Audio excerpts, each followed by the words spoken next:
Agustino Yarzún, Hechos Paranormales, en el trasnoche de la radio.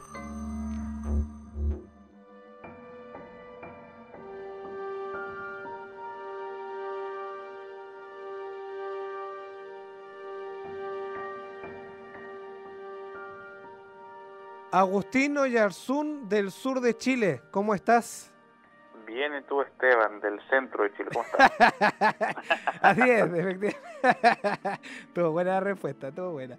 Bien, estoy muy bien, Agustín. Aquí estoy viendo unos chats de una auditoria aconsejándolo, porque tú sabes que hoy en día la gente ya quiere revelarse, ¿eh? Quiere contar las cosas, está cansado de callar, cansado de ocultar las cosas y quieren denunciar. Entonces le estoy dando algunos correos para que ellos puedan dirigir denuncia a la web, para que nosotros podamos investigar las cosas que acontecen en Chile y también pueden ser en el extranjero. Claro, como dices tú, siempre hay que informarse y llevarlo todo por una vía legal o más formal, porque no sirve de nada de repente comentar las cosas sin darle la formalidad que requiere a veces. Exactamente, esa es la palabra, la formalidad. Mi querido Agustín, hoy vamos a hablar de leyendas urbanas. No quiero que me preguntes a mí aún qué es lo que yo entiendo por leyendas urbanas, porque quiero que vayamos al tiro con La Llorona. Te juro por mi madre que está escuchándome que necesito saber cuál es la verdadera historia de La Llorona. Ya. Pero antes de eso quiero mandar unos saludos a algunos auditores y seguidores de la página. A Cuervo, a El Gago, a Mari Burgos Sánchez, a Felipe Acuña, Benjamín Morales, Carlos Rojas, Eddie Crowley, Alex Araya, Alejandro Astorga, David Berenjet y a mi pareja Ángela, que me está escuchando también. Espero nuestra nota. Qué lindo, qué lindo. A todos ellos. Bueno, bien. Vamos con lo que nos convoca, pues La Llorona, como dices tú. Por favor. Hay varias versiones, depende mucho de la ubicación geográfica que ésta tenga.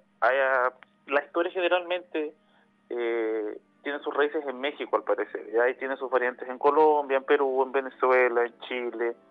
Y siempre gira en torno a la misma idea, que es una mujer que al parecer se volvió loca de un momento a otro porque su marido, según la versión, su marido la dejó, su marido la engañó, o su marido se fue, la dejó sola con sus hijos, y ella, como una manera de castigar a su esposo o a su pareja, decide asesinar a sus hijos. Yeah. Obviamente, en un estado de locura de ella, dominada por la ira, decide ahogarlos en un río. Esa es la historia más o menos general, juntando todas las versiones que existen. ¿Qué es lo que pasa? Que después esta mujer se vuelve más loca de lo que ya se había vuelto, se trastorna y comienza a rondar por las calles de la ciudad gritando y llorando por sus hijos. Típicamente se escucha la frase mis hijos, mis hijos, mis hijos, acompañado de un llanto bastante lastimero. Sí. Esa es la historia de La Llorona. Ahora, en el norte de nuestro país se cuenta una versión muy similar, pero que varía en cuanto a que más que llanto son gritos los que se escuchan. Entonces, que en realidad ella no grita, sino que, o sea, ella grita en vez de ir llorando. No es tanto un llanto, sino más que es un lamento, un grito. Acá hacia el sur tenemos el típico, que es el del llanto, que se escucha llorar, que busca a sus hijos. En cuanto a vestimenta, dicen que utilizaría un vestido blanco, un cabello largo, que no permitiría ver su rostro, pero lo típico es eso, lo de La Llorona.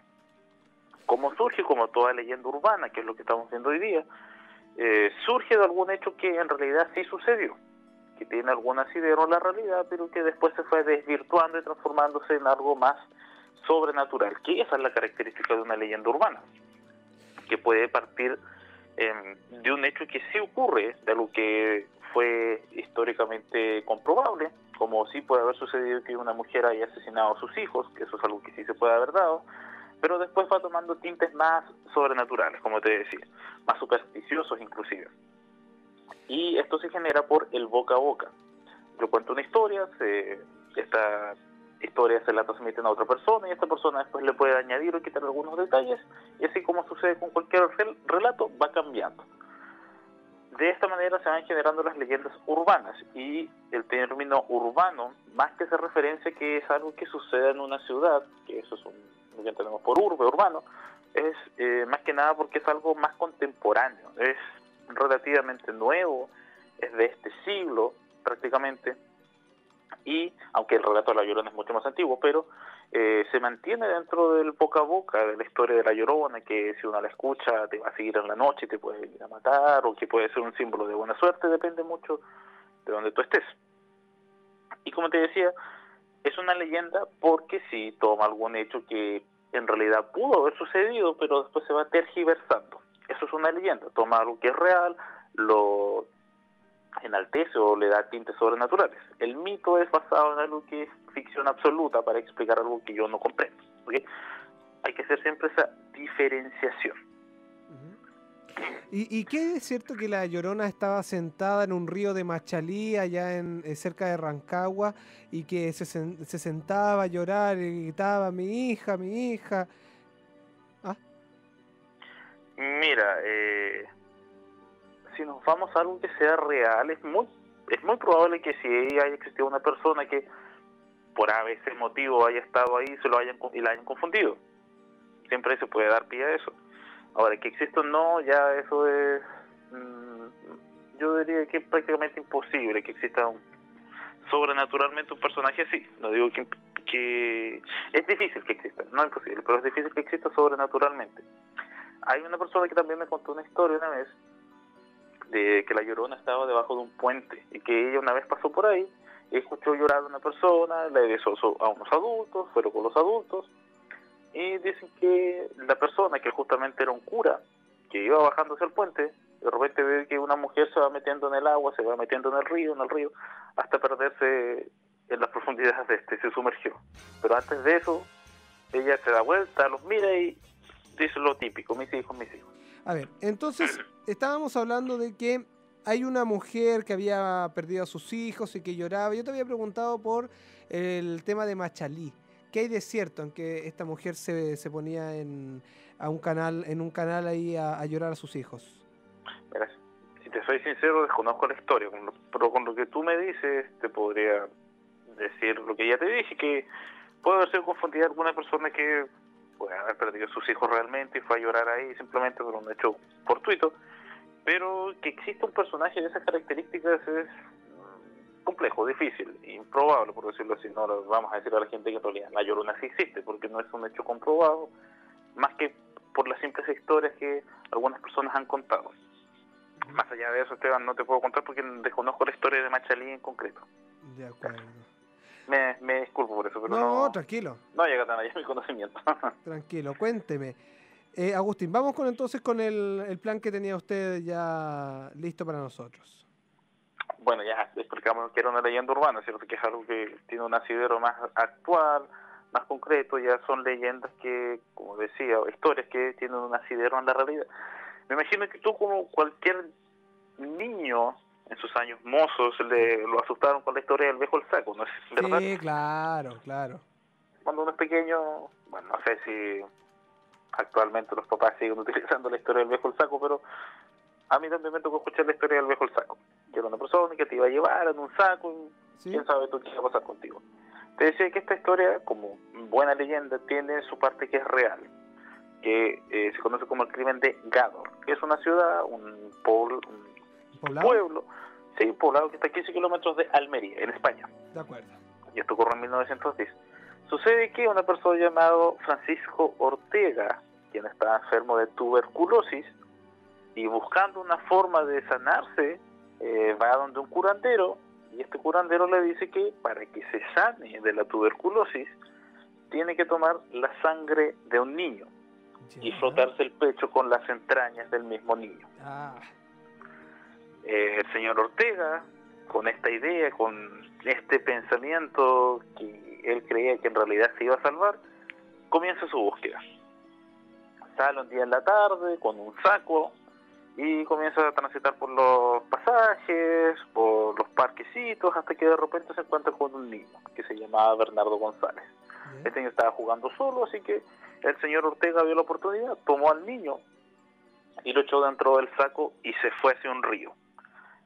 En ese río se encuentra con el curandero y entre los dos mataron al niño, lo desangraron.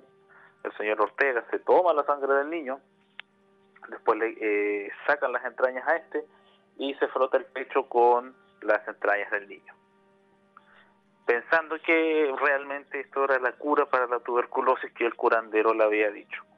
Ya. Se descubrió el crimen, obviamente, y esta persona fue condenada a pena de muerte por el crimen horrendo que cometió. Desde esa historia, desde ese crimen, que es bastante horrible, surge la historia del viejo del saco, porque su modo operandi fue que él con un saco al hombro se llevó a este niño y lo echó dentro y se fue con él. Y eso fue lo último que se vio, y desde ahí comienza la historia del viejo del saco. Qué Que si tú te portas mal te va a venir a buscar, te va a llevar, te va a matar, pero está inspirado supuestamente en el crimen de Gádor, en lo que ocurrió en este poblado de España en el año 1910.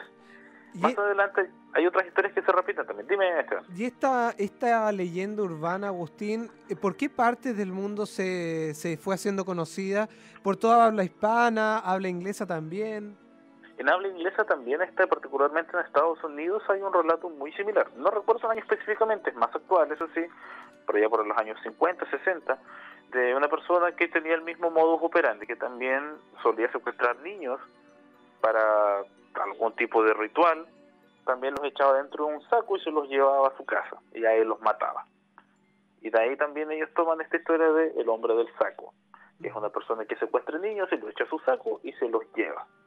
De ahí viene la famosa historia del hombre del saco, que también, como dices tú, tiene su símil en habla inglesa. Y así también se va repitiendo, porque como mencioné anteriormente, esto se va transmitiendo por el boca a boca. Alguien escuchó la historia, la va comentando, después otra persona le agrega más cosas, que mi vecina dijo esto, que no, yo conozco un amigo que sabe qué pasó, y así va aumentando y va adquiriendo los tintes de leyenda la historia al final. Y así se transformó esto.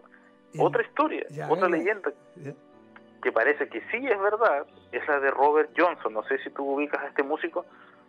No, que lo ubico, sí, de nombre, pero no estoy interiorizado en su vida ni en su relato. Bueno, Robert Johnson, músico de blues, que a nuestros días es bastante conocido por eso dentro del mundo del blues, por ser alguien, un virtuoso en lo que él hacía, en la guitarra. Sucede que antes de hacerse conocido, según cuentan la historia, Robert Johnson no era muy bueno tocando guitarra, era un músico más del montón. Y de repente, de la noche a la mañana, se volvió conocido, comenzó a tocar, se volvió un virtuoso de la guitarra. Dicen que Robert Johnson le vendió su alma al diablo. De aquí también viene la historia, porque la leyenda urbana que gira en torno a este músico, Robert Johnson, es que él hizo un pacto con el diablo para poder hacerse famoso. Se dice que él le vendió su alma al diablo en un cruce de caminos, donde se juntan 4 caminos, según cuenta la leyenda, o la historia, el mito, como quieras denominar. En un cruce de 4 caminos, si tú vas a medianoche y llamas al diablo, supuestamente aparece una persona, tú estás solo obviamente, ¿sí? Aparece una persona y te pregunta qué es lo que tú quieres y qué es lo que vas a dar a cambio. Se cuenta que Robert Johnson hizo esto. Ahora, él obviamente dijo que era mentira, que no, que alguien lo inventó. Sin embargo, hay algunas cosas que parece que lo delatan, porque hay canciones donde hace alusión a esto, del blues del cruce de caminos, por ejemplo. Es una canción de él que está obviamente traducida al español, y otra que se llama El blues del demonio y yo. Entonces, por ahí como que parece que en realidad va el mito urbano, esta leyenda en realidad sí pasó, o que él hizo algo, un pacto no muy, ¿cómo llamarlo?, no muy santo, porque de la noche a la mañana él se transformó en una persona virtuosa, así como también hay leyendas urbanas que hablan de personas que de la noche a la mañana se volvieron millonarios, pero comenzaron a tener una forma de actuar bastante extraña. Esa es la otra leyenda, de la gente que le vende su alma al diablo, que de repente a la noche se vuelven famosos. Dime. Esa es muy buena. ¿Tú conoces una historia de que se da en Rancagua de la familia Butrón? No, que decían que el señor le había hecho pacto con el diablo y que, bueno, los Butrón siempre han tenido buena situación económica, pero decían que, o sea, que los años de vida que él vivió, valga la redundancia, habían sido precisamente porque había un pacto con el diablo, que su fortuna nunca disminuyó precisamente por eso. Dicen que hay otras personas que han hecho pacto con el diablo. ¿Cómo es eso? ¿Cómo se puede hacer pacto con el diablo? Te pregunto para saber si yo puedo tener una tranquila jubilación. Mira, como te decía, según la leyenda, el mito, Si tú vas a medianoche, o algunas otras personas dicen que a las 3 de la mañana, a un cruce donde se juntan 4 caminos, y esperas un rato y dices en voz alta, o llamas en voz alta al diablo que tienes un pacto, tienes un trato que quieres hacer con él, y esperas ahí, después de unos minutos aparece una persona supuestamente de la nada junto a ti y te pregunta qué es lo que quieres y qué es lo que tú vas a ofrecer. Eso es lo que cuenta la leyenda. Así es una de las formas de hacerla. Ahora, otras formas son hacer invocaciones frente a un espejo con una fuente con agua, y se supone que ahí también aparece, pero eso también es parte de otras leyendas u otros mitos urbanos. Pero el más conocido es ese, y parece que ser el más efectivo, el de los 4 caminos, a medianoche, o a las 3 de la mañana, según otros. Así que, Esteban, si tú lo quieres intentar, ahí te la dejo, pero no sé si pase algo realmente. Y Agustín y el tetué. Mira, bueno, ya, el tuetué o chonchón también. ¿Cómo se llama? ¿Tuetué o tetué? Algunos le dicen tetué, otros le dicen tuetué, chonchón. Tiene muchos nombres. Acá en el sur lo conocemos como tuetué. Creo que más hacia el norte se le conoce como chonchón, pero en realidad es el mismo ser. Se supone que este pájaro, digámosle pájaro porque en realidad se supone que es la cabeza de un brujo al cual las orejas se le han transformado en alas y sale a volar, se supone que es un pájaro de mal augurio. ¿Ya? Si tú escuchas cantar al tuetué, significa que algo malo va a pasar contigo, que puedes morir, que vas a tener un accidente, pero algo muy malo va a pasar contigo. Sí. O vas a tener mucha mala suerte de aquí en adelante. Así es. Si tú lo escuchas cantar, tienes que maldecirlo, o si tienes un cuchillo, clavar el cuchillo en el suelo, o si tienes a la mano, tirar sal al fuego para que el tuetué caiga. Hay otras personas que señalan que, en realidad, tú puedes decirle al tuetué, martes hoy, martes mañana, martes toda la semana. Y con esas palabras el tuetué caería y dejaría de gritar. Porque, reitero, si tú lo escuchas cantar, eso significa mala suerte para ti. Y no es mala suerte de un día, 2 días, sino que es mala suerte sostenida en el tiempo, en los años. Otras personas señalan que para evitar que la mala suerte tú invites a tomar desayuno al tuetué al otro día. Que cuando escuches el canto, que es el tuetué, tuetué, tuetué, que ese es su canto supuestamente, ¿sí? Tú le digas, tuetué, pasa mañana a tomar desayuno. Sí, y se pone en la ventana, decían. Exacto, y yo he escuchado historias de gente que me ha dicho que en realidad sí les ha pasado. Me contaron una historia una vez que me dijeron, no, un tío lo escuchó, dice que escuchó al tuetué, y le gritó, tuetué, pasa mañana a tomar desayuno. Dice que al otro día a las 8 de la mañana apareció una persona afuera y le dijo, oye, tú anoche me invitaste a tomar desayuno. Así que lo tuvo que hacer pasar, le tuvo que convidar desayuno y después se fue. Ahora, puede haber sido una mera casualidad, eso nunca hay que descartarlo. Pero eso son cosas que alimentan los mitos y las leyendas. Ya, estos hechos... Y se supone que hay que atenderlo bien, claro, hay que tener un trato cordial con él. Claro, hay que atenderlo bien, que las cosas que tú le estés dando a él le gusten, sean de su agrado, ser respetuoso, porque es un brujo, y tú sabes que según nuestra mitología los brujos tienen la capacidad de generar males, de inclusive de matar a algunas personas con su magia, con su poder, o de llevarte a la ruina, o de hacer que enfermes gravemente hasta después morir. Y este tipo de, ¿cómo llamarlo?, coincidencias, porque pudo haber sido una coincidencia, o puede no haber sido, alimentan mucho más las historias, los relatos. Pero ahí estamos hablando ya parte de las leyendas nacionales, o los mitos nacionales, como es el tuetué en este caso. ¿Y qué pasa, por ejemplo, con el litre o con el culén, que hay que tirarle un escupo y decirle un garabato? Mira, dicen que si tú, se supone que si tú no haces eso, el litre supuestamente tiene que producir algún sarpullido, algún tipo de enfermedad. Y esto sería para evitar que, ¿no es cierto?, te pase algo cuando pases cerca del litre. Se supone que esto pasaría por algún tipo de reacción alérgica, si tú eres alérgico al árbol o por ese motivo sucede algo que a ti te traiga mala suerte cerca de ese árbol, tú después lo vas asimilando a eso. y el tirarle un escupo, algunas otras personas dicen que hay que orinar el litre. Sí, también lo he escuchado. Sería una forma de anular que te salga sarpullido a ti en la piel o que te aparezcan ronchitas. Sería para eso básicamente. Ahora ya después lo de insultarlos y le agregando más carbón al fuego nomás. Es eso. Pero también es parte de nuestra imaginería, nuestras leyendas, mitos nacionales. No sé si tú te has topado con un litre alguna vez y has tenido la oportunidad de... Sí, es que a mí me picó uno una vez, pero ¿para qué con la autorreferencia? Pero efectivamente, pues, llegué donde mi abuela, allá en Pichidegua, y mi abuela me pregunta, bueno, ¿y por qué no le escupió y no le tiró un escupitajo? El lenguaje muy avanzado de mi ancestro. Entonces me dice que, claro, que ¿por qué no le tiró un escupo? Y yo le dije, pero ¿qué iba a saber yo? Y que esa era la forma de evitar que efectivamente este árbol no te dejara las ronchitas y no te dejara colorado. Claro. Bueno, claro, igual hay gente que le ha pasado, ¿eh?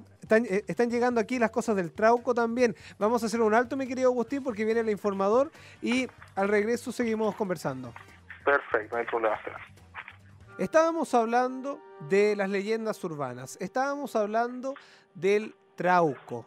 Ni siquiera lo habíamos planteado, o sea, lo habíamos planteado, pero todavía no estábamos hablando, así que dele rienda suelta nomás al tema. Bueno, el Trauco es parte de ya nuestros mitos y leyendas nacionales, excepto el folclore popular. ¿Quién es el Trauco? Se supone que es un enano que vive en los bosques de Chiloé, que no tiene pies, sino que tiene unos muñones, que viste con ropa de quilineja, y que aparte de ser bastante feo y grotesco, siempre anda trayendo un hacha en su mano. Esa es su herramienta con la cual él trabaja. ¿Cuál es la particularidad que él tiene? Que se supone que el Trauco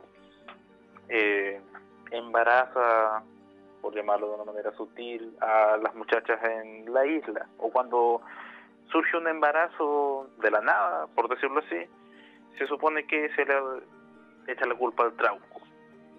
¿Cómo sería su modus operandi? Como leí por ahí ahora en el día de hoy, que el Trauco sería un violador, que efectivamente lo es.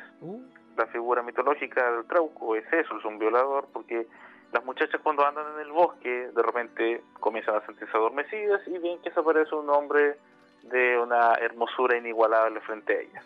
Que eso serían artimañas que utiliza el Trauco según la mitología popular para engatusar a las chicas y poder concretar una relación con ellas, una relación sexual obviamente. Después de esto ellas quedarían embarazadas y no sabrían quién es el padre porque no recuerdan absolutamente nada de lo que sucedió tras haber llegado al bosque y después se desmayan y pierden la noción del tiempo. Y después al tiempo, a los 9 meses, nacería su bebé. Ahora, ¿cómo tú explicas esta leyenda urbana? Obviamente, seguramente por relaciones extramaritales, que como antiguamente las personas tenían que estar casadas para tener hijos y tener hijos fuera del matrimonio era mal visto, se comenzó a configurar para la redundancia, figura del Trauco como una posible explicación a la que pasaba ahí. Y como antiguamente era más plausible creer en este tipo de historias, la gente lo aceptó, no lo cuestionó mucho, y se comenzaron a sumar más testimonios de otras chicas que decían que sí, que habían visto el Trauco y que podían dar testimonio fe de que eso sí existía. ¿Ya? Ese es el Trauco. ¿Cómo tú alejas al Trauco? O como tú sabes que el Trauco está cerca de tu casa porque encuentras excremento amarillo, muy amarillo, cerca de tu casa. ¿Cómo tú lo espantas? Algunas personas dicen que tú tienes que quemar ese excremento en el fuego de la cocina, o puedes regarle ceniza, o puedes gritarlo, insultarlo, que es una de las formas más efectivas parece para espantar a todos estas alimañas, estos seres, insultarlos, para que así no lleguen a tu casa y no te hagan daño. ¿Ya? Ese sería el Trauco. ¿Cuántos años más o menos tiene esta leyenda? No sé en realidad, y tampoco hay una fecha de data que te diga surge de por allá por el 1800, el 1700, no hay una fecha exacta, pero sí se sabe que es un relato muy antiguo, que es casi tan antiguo como la isla de Chiloé, inclusive mucho más antiguo me atrevería a decirlo. Así como está el Trauco, la figura, que es como su símil femenino, que ella secuestra a los hombres, se los lleva al bosque, el mismo modus operandi. Me dice aquí, sí. Me dice aquí un auditor, Agustín, dame un segundo. Ujú. Dame un segundito porque justo lo perdí. Dame un minutito. Era un chico joven. Es que no sé si es real, por eso a mí ¿Ya? me parece un poco irreal, pero tú lo puedes ver de mejor forma. Barahona, mi papá es nieto del Trauco, mas no es mi bisabuelo. Mi bisabuela del sur crió a su único hijo como hijo del Trauco. Ya muy vieja, antes de morir, admitió que mintió por vergüenza. A sus 16 años se metió con un hombre mayor, casado y con familia. Por vergüenza, pensó en el Trauco. En el Chile de 1930 todos le creyeron. Claro, eso es lo que me refería. Ella, como dices, se metió con una persona casada o mayor, no recuerdo bien qué dijiste. Y claro, por vergüenza ella dice, no, en realidad es hijo del Trauco. Y en esa época la gente le creyó porque era una historia creíble. Era cosas que la gente comentaba que eran reales y como tanta gente lo comentaba, seguramente era real. Porque recordemos que en esa época no teníamos la velocidad de información que tenemos ahora ni el acceso a toda la información que tenemos ahora. Es por eso, básicamente. A ver, Como bien dices tú. sí, seguimos por Mira, la... antes... Sí, dale tú. Dale. No, dale, no. Me dicen, pregúntale a Agustín por la Lola. La Lola... Espera, creo que me estoy confundiendo con la calzona... No, tendría que darme alguna pista porque no recuerdo bien cuál es la historia de la Lola. La estoy confundiendo con otra, creo. ¿Y la Que es con Pincoya? La Pincoya se supone que es una especie de sirena que sale los días de luna... no me acuerdo si es luna llena, pero sale a cantar a la orilla del mar. Y depende si está para donde ella esté viendo, significa que va a haber buena marea o que y que va a haber buena pesca, por ende, o significa que van a ser días donde la pesca va a ser escasa y va a ser muy difícil salir a alta mar en las semanas venideras.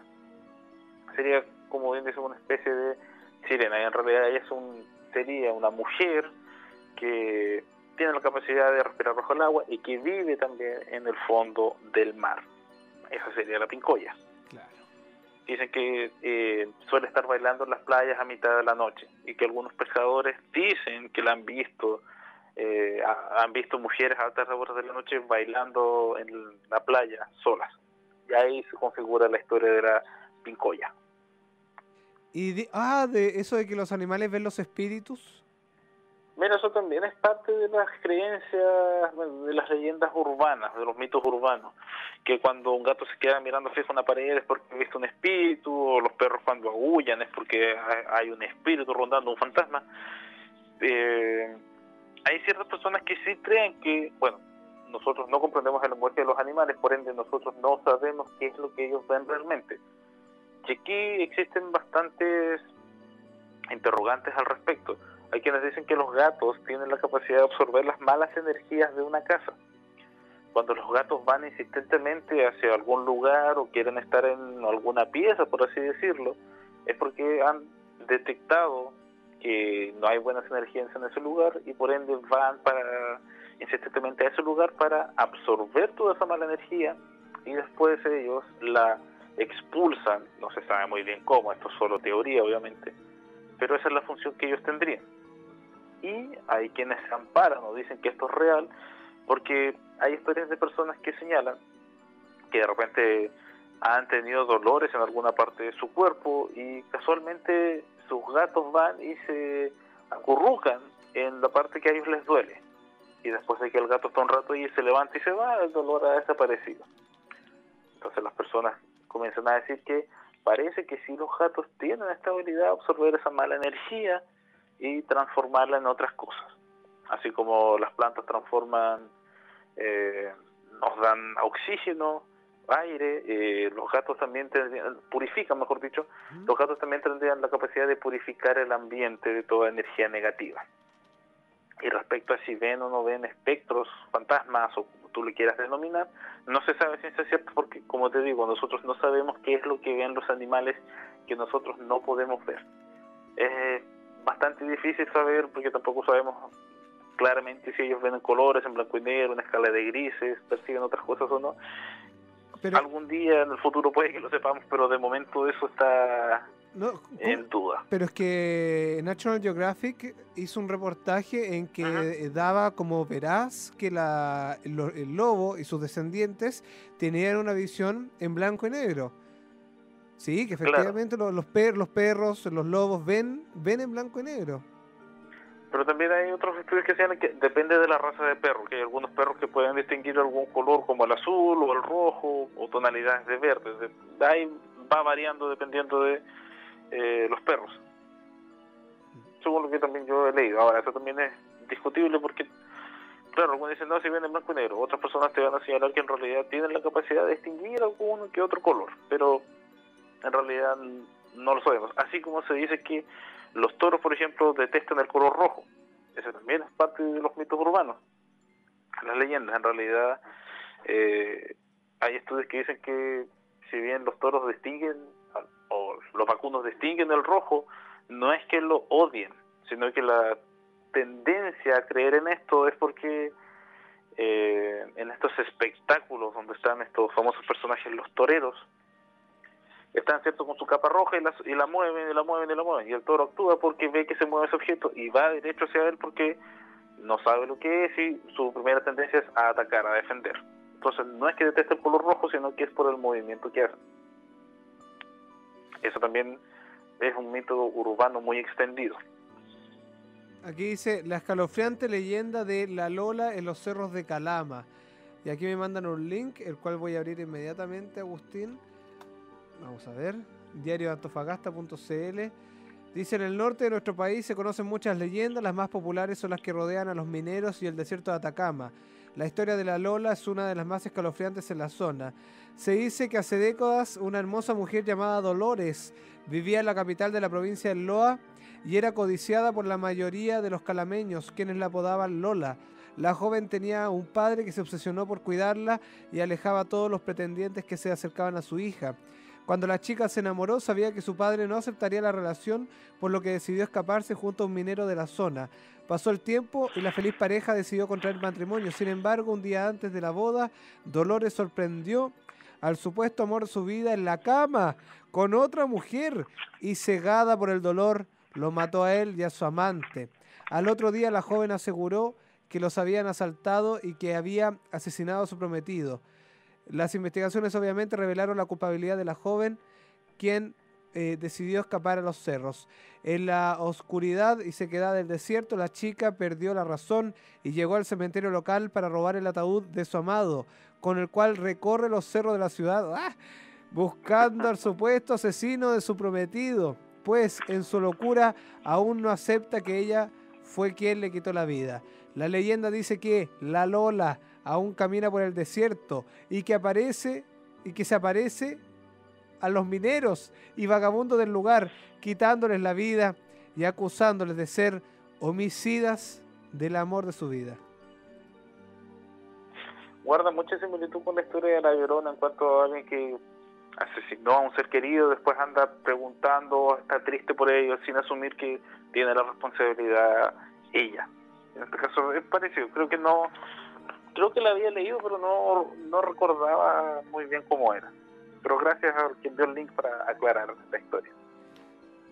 Oye, Mira, sí, dale tú, Agustín, dale tú. Mira, continuamos con algo no tan terrorífico, pero que sí es llamativo. Todos conocemos lo que es la Coca-Cola, ¿verdad? Sí. ¿Has escuchado alguna vez que la Coca-Cola hace mal? Sí, 1000 veces, no estoy ni ahí. Ya, en realidad la Sí. Coca-Cola no hace mal, pero hay algunas cosas que se dicen que sí son reales. A ver. Por ejemplo, en la India, en una provincia de la India, los agricultores utilizan la Coca-Cola como pesticida. Ya. Anda a saber tú, pero a ellos les funciona. Ya. Aplican, en vez de mezclan Coca-Cola con un poco de agua, una proporción, la riegan sobre las plantas y con eso no llega ningún insecto.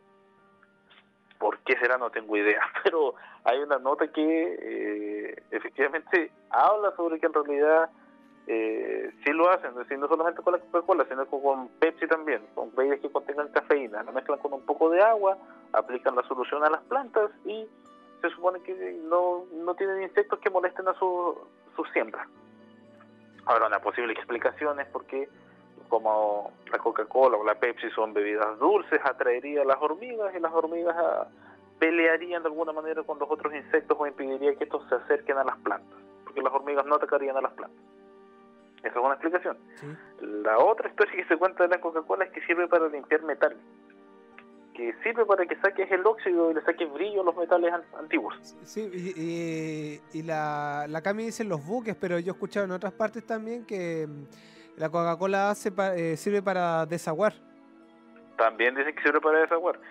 Eso está más en duda, porque, bueno, YouTube, siempre tú puedes encontrar videos que muestran esto. Lo de limpiar metales, hay un montón de videos que te muestran que sí puedes limpiar metales con Coca-Cola.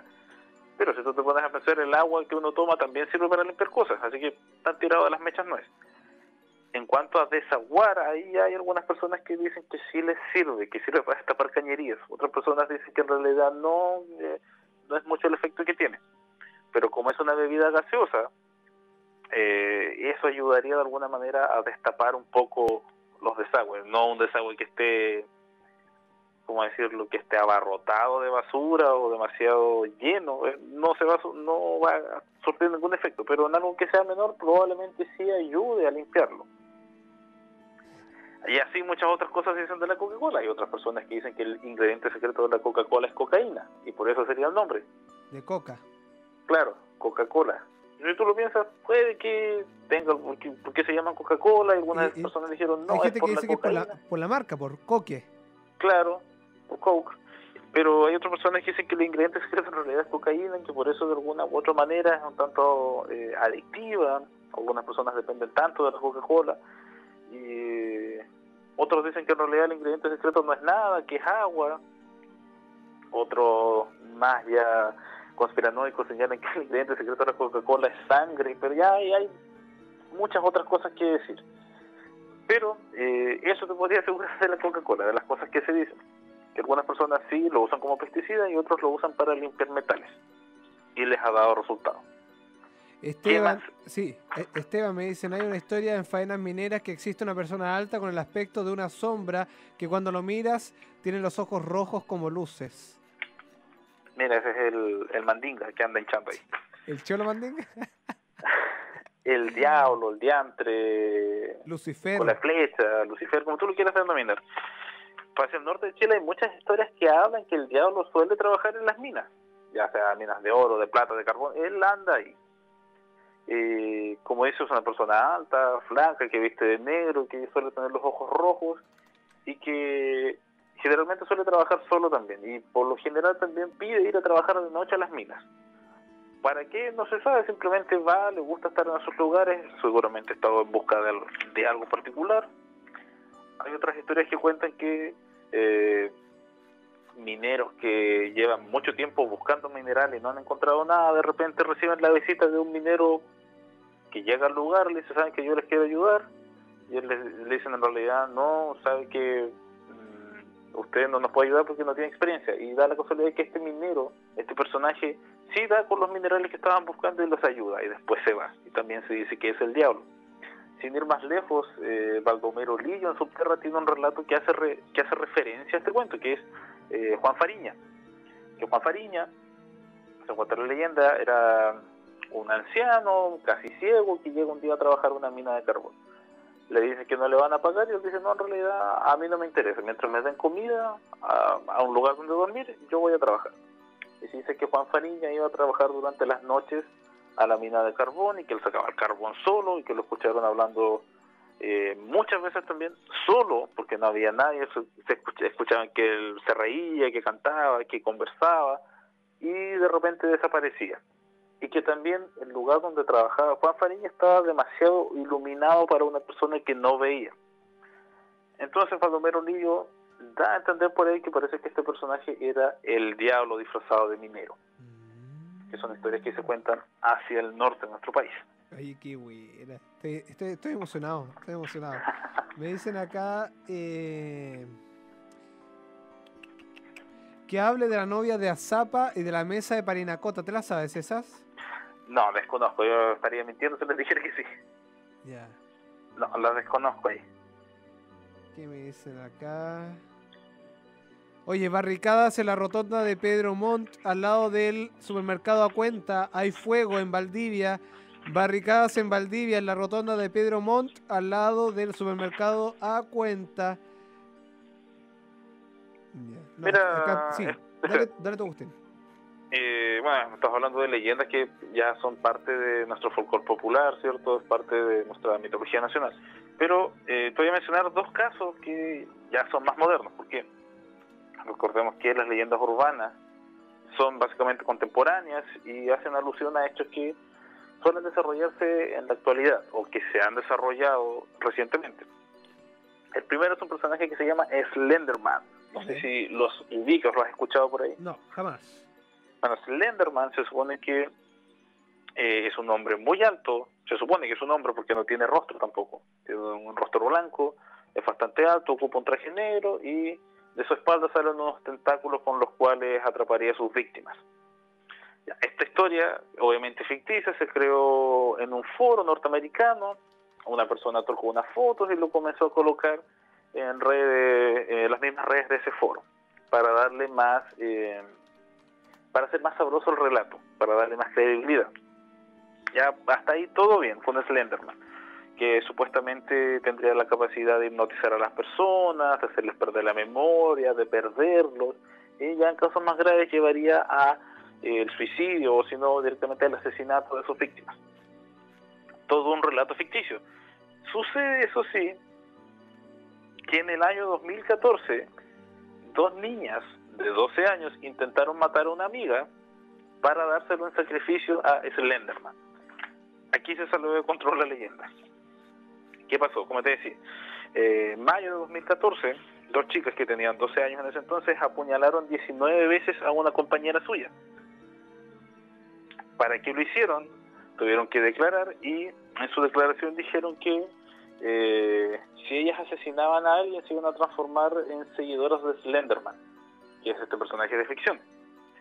Y una de ellas comenzó a decir que Slenderman la visitaba durante las noches, que ella sabía cuándo estaba, que era capaz de leer su mente y que estaba muy asustada.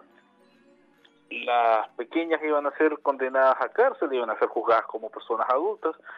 Sin embargo, debido a la considerable y notable inestabilidad que tenía una de las chicas, decidió dejarse hasta ahí el juicio y retomar cuando después hayan pasado por un tratamiento médico en el cual ellas logran entender que lo que hicieron no estaba bien.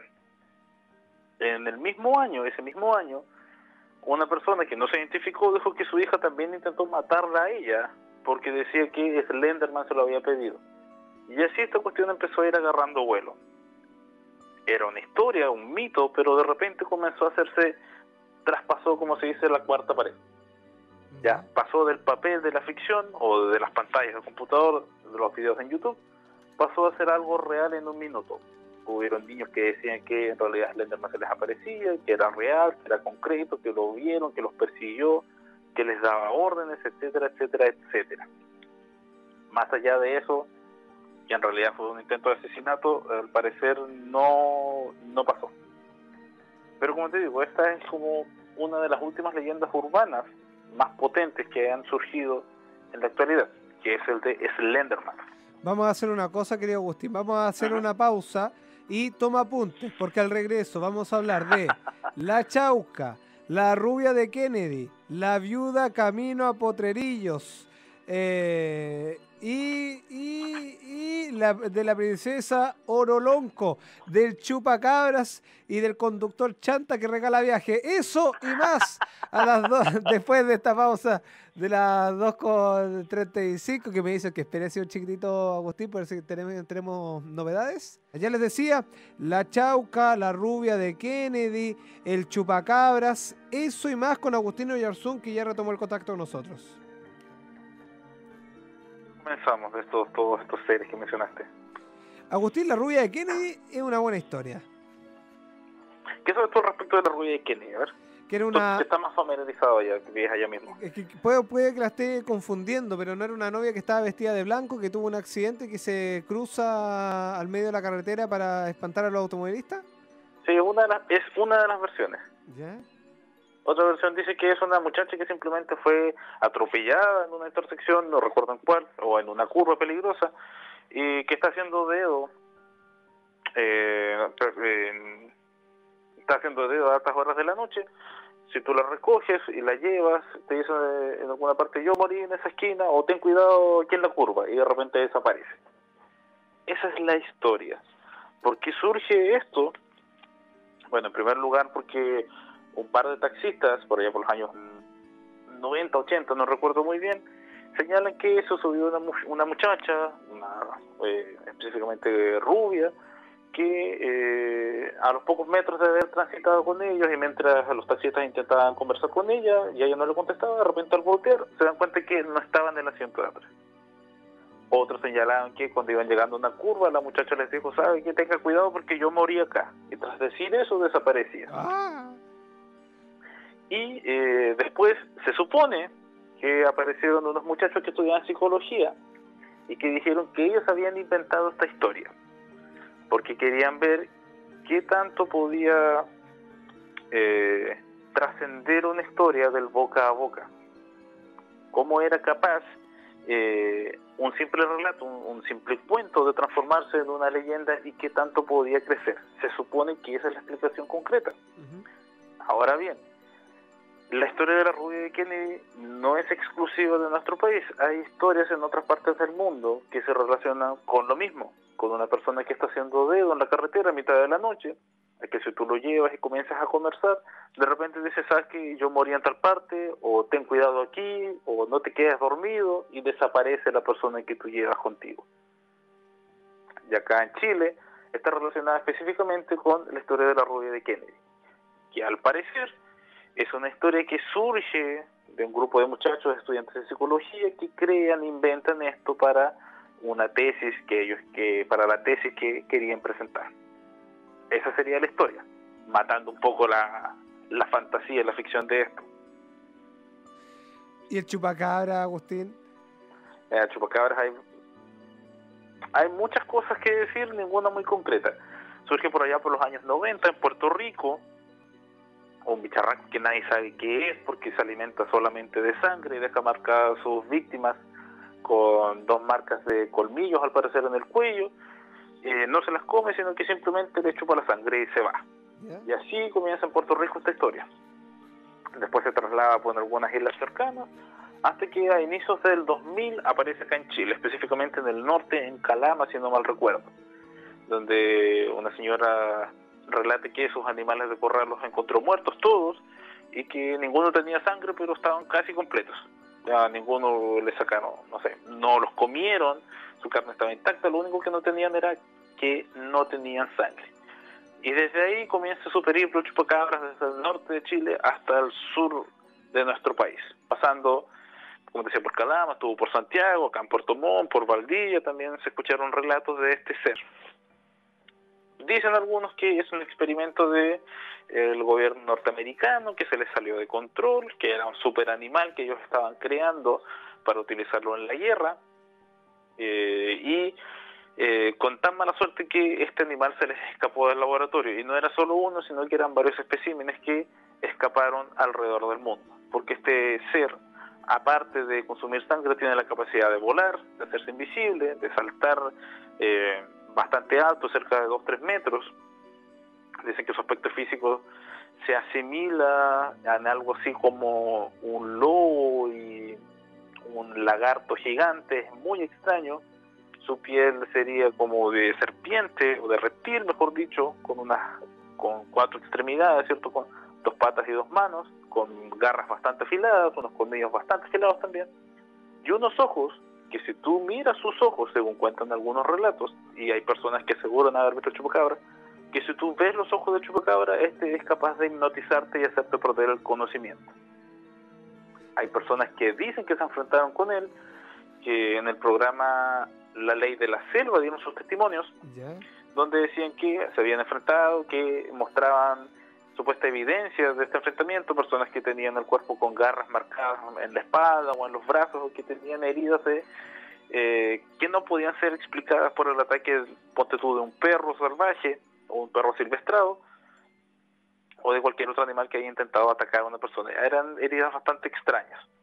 Hay otros relatos de personas que decían que durante la noche, mientras iban manejando por sectores rurales, pasaba corriendo una especie de perro muy grande al frente del auto, se cruzaba, los quedaba viendo y desaparecía.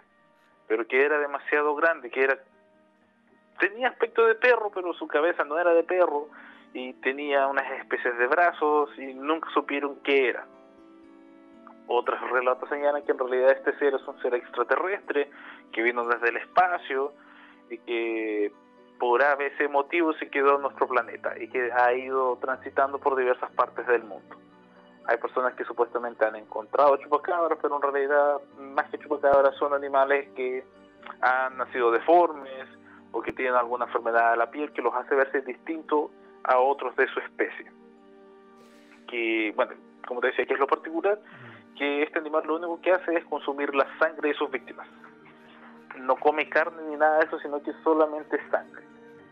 Ya podríamos hablar de que es una especie de vampiro. Oye, pero hubo un tiempo en que en los campos se morían muchas gallinas, muchas ovejas, por ejemplo, y todos culpaban al pobre chupacabra. Todos culpaban al chupacabra. ¿Qué dijo el SAC? Porque el SAC también estuvo metido en esto. Que en realidad eran perros asilvestrados que habían cambiado su comportamiento, solamente aprendieron a alimentarse de sangre. Fue la explicación que se dio.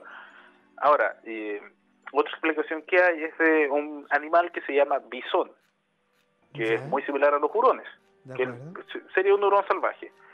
Y el bisón, al parecer, sí ataca gallinas, si va a los gallineros acá en el sur. Personalmente a mi abuelita que vive en el campo le tocó enfrentarse varias veces con estos bichos, con los bisones, que sí atacan a las gallinas y que sí succionan la sangre y no se las comen, sino que parece que solamente chupan la sangre de estos animales. Y ahí, por ahí parece que vamos también descubriendo la verdad de qué son estas cosas, que parece que era otro animal que no se conocía muy bien acá, y que se trajo como, no sé en qué año se trajo, pero así como se trajeron castores hacia el sur de nuestro país, al sur austral, acá se trajeron bisones para trabajar con su piel, para hacer abrigos o cuestiones así, y después se dejaron en estado salvaje y comenzaron a atacar animales de corral. Qué buena historia, muy buena historia. Oiga, usted se sabe esta, se la voy a relatar porque la escribió aquí un auditor. Ya. ¿Qué hay del carabinero que se aparece de Santiago al norte? Hay varios que le ha pasado. Al parecer lo atropellaron, te para y te dice que con cuidado más adelante y que viaje a velocidad moderada. También he escuchado esa historia de un carabinero y después van a la comisaría y quiero hablar con tal carabinero. No, señora, sabe que el carabinero él falleció hace tantos años. Pero ¿cómo? Si él habló conmigo el otro día, me dijo que tenga cuidado. Esa es la historia. No recuerdo bien en qué parte está, pero sí, la he escuchado. Que dicen que se aparece. Y hay mucha gente que asegura que lo ha visto y que es capaz de describirlo y de reconocerlo en fotografías. Así que ya estamos hablando de un hecho que sí califica como paranormal. Porque alguien que tú no has visto, tú no puedes llegarlo describiendo a una comisaría. ¿Ya? Es entretenida esa historia, una historia de apariciones. Que sí, al parecer, como dices tú, él sufrió un accidente en ese lugar. Y generalmente cuando una persona muere abruptamente, ya sea en un accidente, en un paro cardíaco o es asesinado, su espíritu queda rondando el lugar en el cual fue asesinado por un tiempo indeterminado hasta que logre entender o logre asimilar que ya no está en este mundo. Porque cuando tú mueres, se supone, cuando mueres o falleces abruptamente, no te das cuenta de qué es lo que sucedió. Para ti simplemente te quedaste dormido y después despertaste. Y tratas de continuar con tu vida común y corriente, pero después comienzas a darte cuenta, según lo que se teoriza, que en realidad parece que nadie te ve, que estás en otro plano. Pero tienes que, ya sea con ayuda de las animitas o por voluntad propia, supuestamente como ente, como espíritu, lograr trascender y dejar el mundo terrenal. Y por eso se explica en este tema de las apariciones. Agustín, es que han llegado varios, han llegado varios. Dice acá que eso era antes de llegar a los vilos, antes de llegar a los vilos. Ahí sería el desarrollo de esta historia. Ya. A ver, la historia del carabinero fallecido que llevaba la licencia de conducir retenidas a la animita. Es más entretenida. ¿Será la misma? De hecho, existe en el norte una fotografía de un accidente de una persona que falleció. Su espíritu está mirando su propio cuerpo minutos antes del accidente. Mira, respecto a eso, me investigué porque me llamó bastante la atención. Se descubrió que en realidad esa foto fue trucada. ¿Ya? Hay dos fotografías superpuestas, porque la persona que analizó esto analizó los metadatos de la fotografía, consiguió los originales, y al analizarlo, no recuerdo si fue con Photoshop o con otro programa, la información de la fotografía le arrojó dos fechas distintas. Una foto había sido tomada, ponte tú, el 14 de abril del 2004, y la otra había sido tomada el 16 de mayo del 2002. Y esas dos fotos se superpusieron simplemente, y después, obviamente, esto salió en televisión, fue un tema bastante polémico, varios programas lo trataron, las noticias, que cómo había pasado esto, pero al final una persona que investigó esto demostró que esto había sido un montaje, o al parecer, a todas luces, era un montaje. Pero la historia en sí también es entretenida, verlo así como lo presentan en un choque, que efectivamente se ve una figura translúcida o transparente, que está viendo el accidente, está parado ahí viendo qué fue lo que pasó. Y otra cosa que señala la persona que estudió la fotografía es que la ropa que viste esa persona no coincide con la ropa de la persona que había fallecido. Vivo cerca de la comuna de Pirque, se hablan leyendas de la familia Sobercasó. Existe un Cristo negro en el puente San Ramón, límite de Puente Alto y Pirque. ¿Te sabes esa historia? No, la desconozco también. Ya. ¿Qué más? A ver, Agustín, tenemos que hacer un ligero alto contigo, muy breve. Auditores están reportando que en estos momentos, atención con el verbo, se estaría quemando el Liceo Manuel de Salas en Ñuñoa. Sería un ataque por parte de manifestantes, un grupo de manifestantes, Brown Norte con Irarrázaval. Está la 33ª Compañía de Bomberos de Ñuñoa. Se estaría entonces, auditores, quemando el Liceo Manuel de Salas. Se estaría quemando el Liceo Manuel de Salas en este momento en la comuna de Ñuñoa.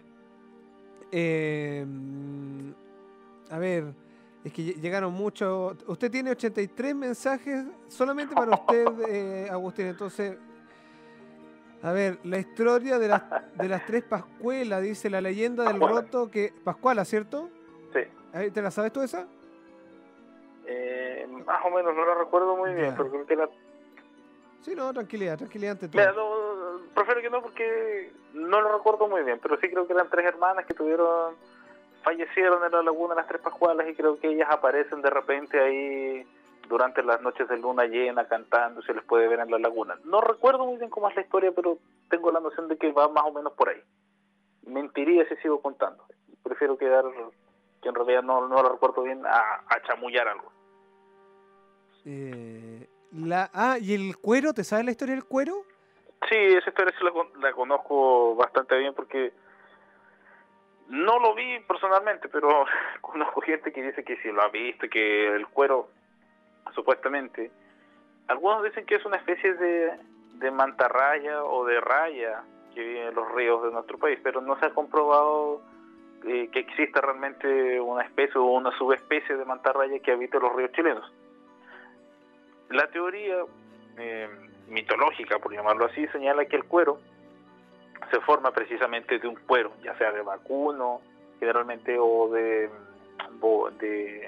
cordero, o de cualquier otro animal que se faene para, obviamente, vender la carne, y después el cuero supuestamente se desecha, algunos lo desechan, otros lo guardan, el cuero se desecha y se dice que lo tiran al río. ¿Qué pasa? Que este cuero, al parecer dominado por la venganza, por la furia de que su cuerpo material fue desprendido de él, o él fue desprendido de su cuerpo humano, fue desprendido de su cuerpo material, este cuero comienza a tomar vida propia, comienzan a salirle tentáculos y unas especies de garra bastante afiladas en el centro de su, llamémoslo así, cuerpo, en el centro del cuero. Se le suele ver flotando en las lagunas, en los ríos, en los lagos, y se acerca sigilosamente hacia sus víctimas, generalmente personas que se estén bañando a la orilla del río, o algún animal pequeño que esté tomando agua, y cuando se encuentra cerca, el cuero se lanzaría sobre su víctima y la apretaría con estos tentáculos que le surgen, y aprovecharía también estas especies de garros o espinas que tiene en el centro para consumir a su presa. Y de esta manera va cazando ya sea personas o animales más pequeños. La única forma que se tiene de matar un cuero es lanzándole ramas de calafate o ramas que sean espinudas. ¿Por qué? Porque pensaría que se trata de una presa y al momento de tomarla, de apresarla, se lastimaría internamente con las espinas de este arbusto que es el calafate, ¿cierto? Y esa sería la única manera de eliminar al cuero, que según cuentan las leyendas es la más efectiva y casi la única. Cerremos con la chauca. ¿La chauca o la trauca? No, la chauca, dicen acá. La chauca, bueno, es, si no estoy mal, es una de las variables de los nombres que tiene la fiura, que como te decía antes es el símil del trauco. ¿Qué pasa? Ya, la chauca, yo lo escuché en Chiloé, le denominan así muchas veces, a la que en realidad el nombre que se le ha dado es fiura. ¿Qué pasa con la fiura? Es muy parecido al trauco, también es de un tamaño bastante pequeño, no tiene pies, sino que tiene unos muñones, el pelo engreñado, embarañado, y de aspecto bastante, ¿cómo llamarlo?, feo, en términos así. No es muy agraciada este personaje. ¿Y qué es lo que hace? Así como el trauco, ella seduce a jóvenes que andan por el bosque, también de alguna u otra manera los hipnotiza, les hace perder el conocimiento y abusaría de los jóvenes sexualmente, así como también lo hace el trauco. Entonces, después de esto, cuando los jóvenes señalaban que algo había pasado con ellos, que se sentían extraños, y se había descubierto que ya ellos habían mantenido relaciones, y no se sabía con quién, daban la explicación de que se habían encontrado con la fiura o la chauca en el bosque, que ésta los había atacado y después no se acordaban mucho de lo que había pasado. Esa es la historia de este personaje. Mira. Bueno, querido Agustín, nos dejaste a todos. Me dicen que hay algunos guardias de seguridad que no van a salir a hacer la ronda. La Cami no quiere entrar al estudio. Juli no se quiere ir a la casa. Estamos todos con miedo. Todos con temor. Antes de terminar, sí, uno que es cortito. ¿Tú sabes que el diablo también se aparece como un perro negro durante las noches? No. Hay personas que me han dicho, específicamente acá en Puerto Montt, me contaron que en un sector que se llama Chamisa, el tío de un amigo, aunque suene a chiste, el tío de un amigo le comentó que él, trabajando de guardia en un sector durante la noche, todas las noches durante una semana se le apareció un perro negro muy grande a las afueras de la caseta. Y lo único que hacía este perro era que le daba vueltas a la caseta toda la noche, toda la noche, ¿sí?, toda la noche. Y en una ocasión él lo vio y se dio cuenta que el perro tenía los ojos rojos. Después de eso él decidió cerrar su puerta y quedarse encerrado en su caseta. Y este perro era muy grande y muy negro. Y llegaba en la noche, lo único que hacía era dar vueltas a la caseta y mirarlo a él fijamente, y después se iba. Según los mitos nacionales, las leyendas, sería una de las formas que suele adoptar el diablo chileno, que también algunas personas lo han visto vestido como un guaso, vestido impecablemente de negro, en su caballo negro que escupe fuego, y que suele andar en los campos chilenos. Otros dicen que se transforma en un perro bastante grande, que suele andar rondando las casas, o suele perseguir a las personas, pero simplemente para asustarlos, porque una de las particularidades que tiene el diablo en Chile es que lo único que hace él es asustar a las personas. Más que eso, él no hace. Mi querido Agustín, un gran abrazo. Nos tenemos que ir al informador y con una información de último momento, así que te mandamos un abrazo grande y te agradecemos el espacio también. Gracias, Esteban. Que esté muy bien, que descanse, Agustín. Chao, chao.